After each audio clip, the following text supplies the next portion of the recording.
Hi, it's John Terry, the Black Belt Leader, and welcome to another Black Belt Leadership Master Your Life podcast. In this particular episode, I want to make the case for integrity. I recently had an opportunity to travel to Chicago and, being concerned about weather and COVID related delays, opted to drive. Enjoyed a beautiful 12-hour drive from Arkansas up into Illinois and had a chance to see some amazing scenery as I drove. But during the trip, I got a call from a friend that I've known for many, many years. In fact, went to college with, that I had been invited to his home country of Cameroon, Africa in 2017. It was there I spent 2 weeks traveling and teaching leadership principles to civic, community, church, and business leaders. Had an incredible time in the cities of Yaoundé, Douala, and Tomball, as well as seeing some of the incredible work their nonprofit is doing in the area of sustainable development. As I talked about what was going on in Africa, my friend shared with me there's still a lot of issues with a lack of integrity in both secular and church leadership, and the personal need for people to be intentional about learning to live a life of integrity. I got off the phone and got to the hotel and got checked in and turned on the television and thought I would dial in the news to see what's going on. Immediately, the conversation that I had had with my friend from Cameroon came to my forefront as I watched the news. What did I see being shared on the television, streaming into my room? Arguments over coronavirus. Do we wear a mask? Do we not wear a mask? Do we get vaccinated? Do we not get vaccinated? Do we put masks on our children to go back to school, or do we allow them to go back to school because the science says that they don't transmit the disease that easily? All these arguments I heard going back and forth on the various news channels I dialed in. I dialed over to another channel to listen to individuals that have become part of this crazy epidemic in America of wanting to cancel the people that they don't agree with, rather than having an opportunity to sit down and debate issues that we have differing opinions on. A group of individuals in this country have just decided they're going to cancel anybody and everybody that they disagree with, and that's created, again, more polarization and division here in America. I flipped to another channel, and what did I see? Arguments in Washington, D.C.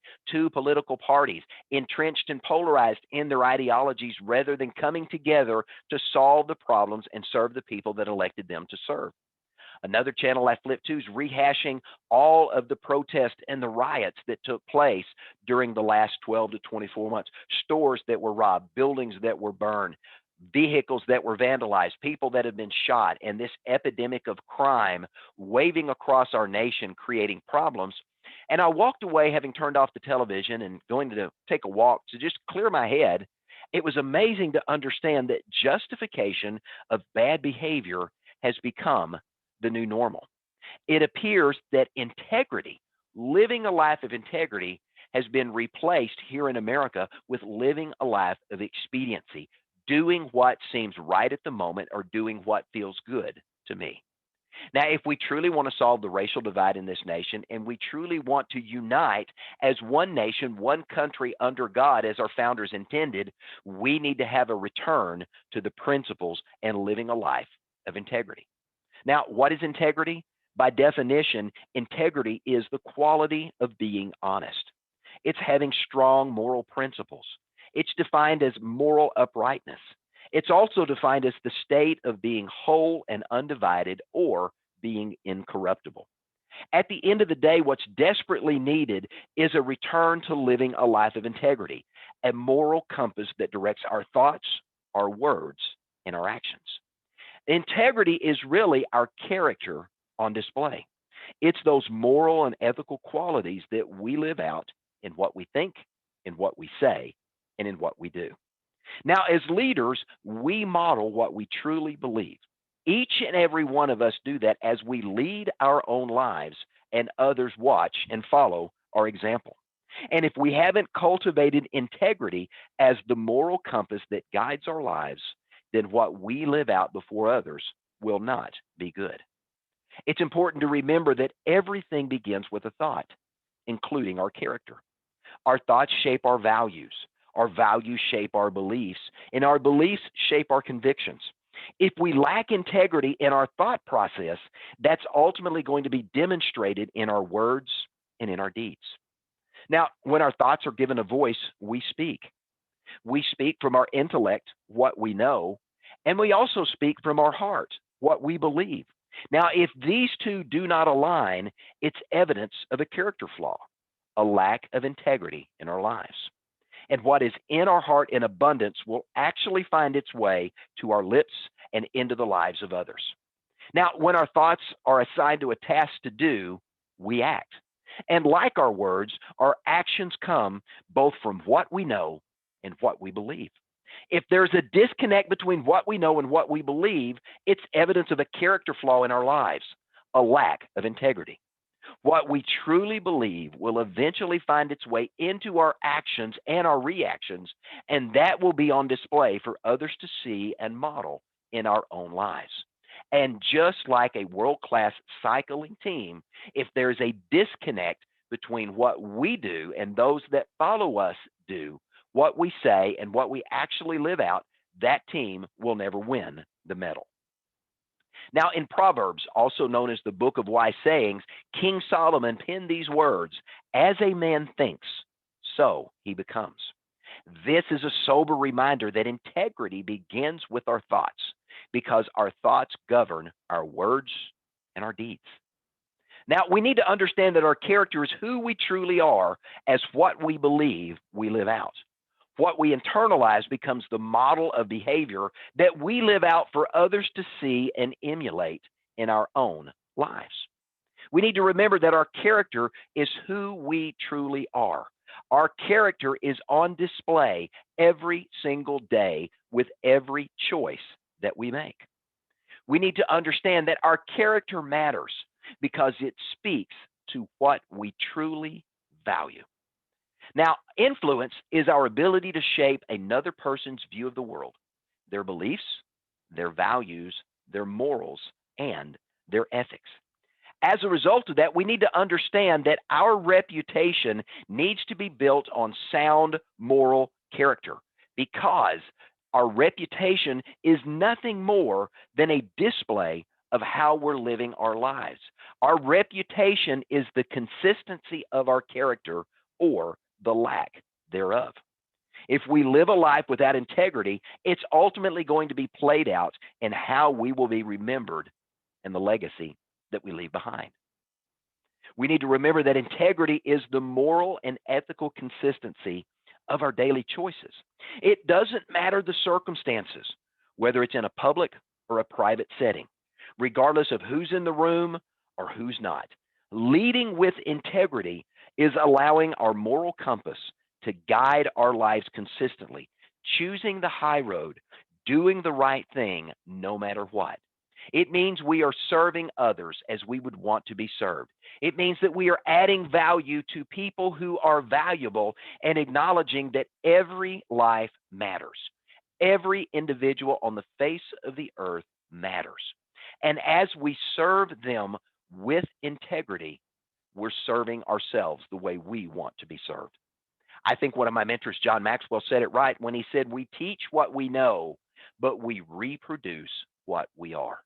We have only to look at what's going on in the world around us today and see that we need to change what we are reproducing.